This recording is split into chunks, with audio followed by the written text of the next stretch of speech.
But let's start at the AFCON, because this weekend we're hitting the quarterfinal stage, some big games coming up. And we're joined by Ed Dove to talk about this. Ed, at the start of the tournament, we had this idea of who the favorites were and so on. And some even said what the final was going to be. Exactly. You know, we were Algeria, undefeated for so long, Ivory Coast. Like some said like Nigeria, Ivory Coast would be a final. Nigeria looking I don't know who said that. I don't know. Can't imagine who banked on Nigeria especially without Osimhen and Dennis, but whatever. But we have our quarterfinalists, and I just want to get to you. I just wanted you to look at them for us. I want to start at the end. I'm going to start with Egypt and Morocco, because for the longest time we had this idea that, oh, look, Egypt, they play dour football, but they're tactically smart, and that's why they go and they dominate Africa, and they've won so many. And yet, going into this tournament, many were very, very low on them, and they were also low on Morocco as well, including Julien, who said, I think you said it's Salah and nobody else. Well, it still is. Is it still that bad? How do you see Egypt and Morocco? Well, Egypt have scored 2 goals so far all tournament, despite being in a group with Guinea-Bissau and Sudan. So I'm not getting too excited. But at the same time, they did take 21 shots against Ivory Coast. And I think it is a little bit reductive to say they're just Salah and no one else. I think there is organisation, there's structure. It's what you're going to get from Carlos Queiroz. But they got 2 wins in the group. Then they've advanced past Ivory Coast. So they do have momentum. And I think there's a sense of destiny actually about this Egypt team heading into the quarterfinals.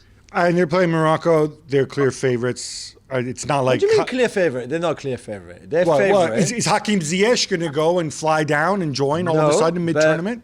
Vahid and his team have other assets, and they're your favorites though, Egypt over Morocco. Yes. Morocco for me. You see? They do have Boufal. I'm not sure about clear favourites. So I think that Egypt, they're looking rugged. I think they're looking very combative. And Morocco, while they do have quality individuals and they do have difference makers, like we've seen 2 outrageous Hakimi free kicks against Gabon and then against Malawi, but there is a lack of cutting edge maybe, despite having En-Nesyri, despite having Ayoub El Kaabi. They're not quite clicking in attack as far as I'm concerned. All right, we're going to quickly run through the other ones, and we're going to do this a lot more in the Gab and Juls podcast. But Gambia against the host Cameroon. Gambia, I don't want to say they're the minnows of the tournament, because we've had more minnows. But this is pretty incredible. Can they trip up the host nation? Yeah, I think they can. I mean, they are 150th in the world, so I think minnows is fair. There are some memes and jokes thing around in Cameroon that Cameroon have already got hold of Gambia's COVID test results after what happened to the Comoros team. But I think Gambia, they're maybe the perfect candidates to upset the apple cart, because this is exactly what they do. They don't make any bones about it. They hold on for 70, 80 minutes. Then, like their Scorpion nickname suggests, they've got a sting in the tail at the death. And I think it's certainly possible, yeah. And they have a bit of Italian steel as well in their coaching staff. It's more like Italy from the 70s, but still. Senegal against Equatorial Guinea. Yeah, my boys. All right, Senegal, a lot of people had them as favorites before the tournament. Yeah, talk about slow starters here, though. It's not Equatorial Guinea. This is where Senegal kick into gear, right? And wipe them away.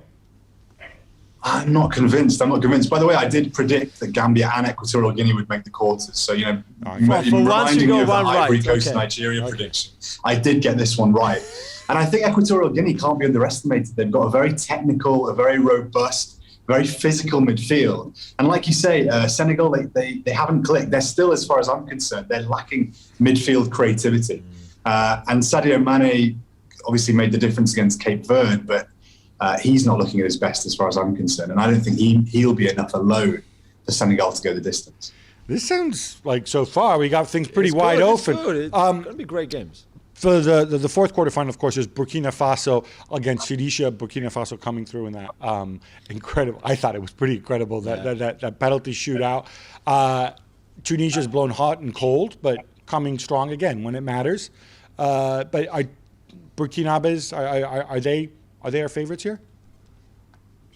Tough one to call. I think Tunisia, what we saw against Nigeria, that so well disciplined, so well organised. They weren't fazed by this Nigeria team who had been rampant in the group stage, who had romped through that group.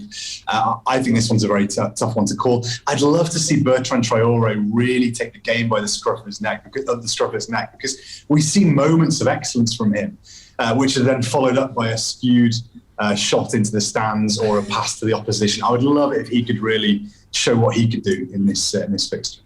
I'm going Burkina Faso. I'm going Tunisia, I 100%. think.